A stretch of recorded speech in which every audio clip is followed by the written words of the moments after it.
पाठ 3 लिंकन का पुस्तक प्रेम, लिंकन्स लव फॉर बुक्स। पाठ परिचय, इंट्रोडक्शन। अब्राहम लिंकन का बचपन काफी संघर्षमय था, किंतु उनके दृढ़ संकल्प, दृढ़ निश्चय, कठोर श्रम और उदार विचारों ने उनके जीवन को सफल एवं अनुकरणीय बना दिया। सोचिए, लेट्स थिंक, क्या आप में वह आत्मविश्वास है जो एक साधारण मनुष्य को असाधारण बना देता है?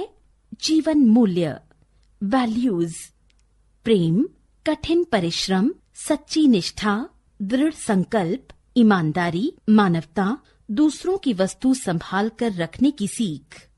बहुत पहले की बात है, इंडियाना अमेरिका के एक गांव में टॉमस लिंकन नाम का एक गरीब मजदूर रहता था। अब्राहम उसी मजदूर के पुत्र थे। अब्राहम विद्या प्रेमी थे और पुस्तकें पढ़ने के शौकीन भी। खोज खोज कर वह अच्छी अच्छी पुस्तकें पढ़ते थे। कभी बीमार पड़ जाते तो अपनी बहन से पुस्तकें पढ़वा कर सुनते थे। इनाम या उपहार में रुपए पैसे के बजाय पुस्तकें लेना ही पसंद करते थे। एक दिन अब्राहम ने अपने शिक्षक क्रॉफर्ड महोदय के पास अमेरिका के पहले राष्ट्रपति जॉर्ज वॉशिंगटन की जीवनी देखी। उन्होंने वह पुस्तक अपने शिक्षक से पढ़ने के लिए मांगी। क्रॉफर्ड महोदय सोच में पड़ गए, फिर कुछ सोचकर बोले, देखो अब्राहम, मैं किसी को अपनी पुस्तकें नहीं देता, लेकिन तुम्हारे पुस्तक प्रेम के कारण यह दे रहा हूं। जरा सावधानी से रखना, फटे नहीं, ना ही खोए। जी नहीं, फटना और खोना तो दूर, अगर कहीं दाग धब्बा भी लग जाए तो आप मुझे जो चाहें वह सजा दीजिएगा, बहुत जल्द लौटा दूंगा। अब्राहम ने जवाब दिया और पुस्तक लेकर आनंद से उछलते कूदते घर चल दिए। सर्दियों की रात थी। माता पिता अंगीठी के पास बैठे आग ताप रहे थे।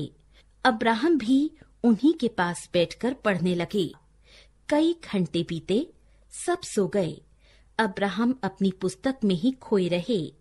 बीच बीच में कई बार पिता की आंख खुली और उन्होंने अब्राहम से सो जाने को कहा। अंत में पिता की डांट भी सुननी पड़ी। मन मारकर अब्राहम ने पुस्तक खिड़की के पास रखी मेज पर रख दी और बिस्तर पर जाकर लेट गए। पढ़ी हुई बातों पर सोचते सोचते न जाने उन्हें कब नींद आ गई। सवेरे पुस्तक पढ़ने के विचार से वे सबसे पहले उठे और खिड़की के पास पहुंचे। फिर उन्होंने वहां जो कुछ देखा उससे उनका दिल धक से रह गया। रात में तेज बारिश हुई थी।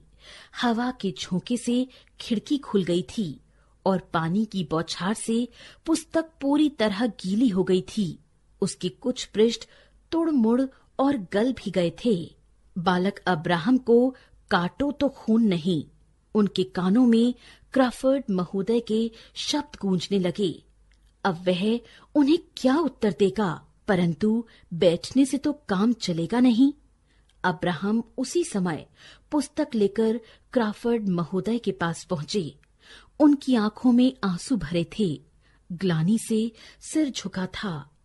क्रॉफर्ड महोदय पुस्तक देखते ही बरस पड़े। आखिर तुमने अपनी लापरवाही से इतनी सुंदर और मूल्यवान पुस्तक नष्ट कर ही डाली, इसीलिए तुम्हें अपनी पुस्तकें किसी को नहीं देता।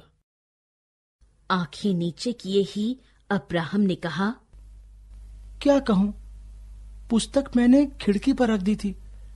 रात को अचानक पानी बरसा और पुस्तक भीग गई। इस अपराध के लिए मैं बहुत शर्मिंदा और दुखी हूं। लज्जित या दुखी होने से काम नहीं चलेगा। तुम्हें मेरी पुस्तक की कीमत अदा करनी होगी। मैं कोई लखपति नहीं हूं, समझे?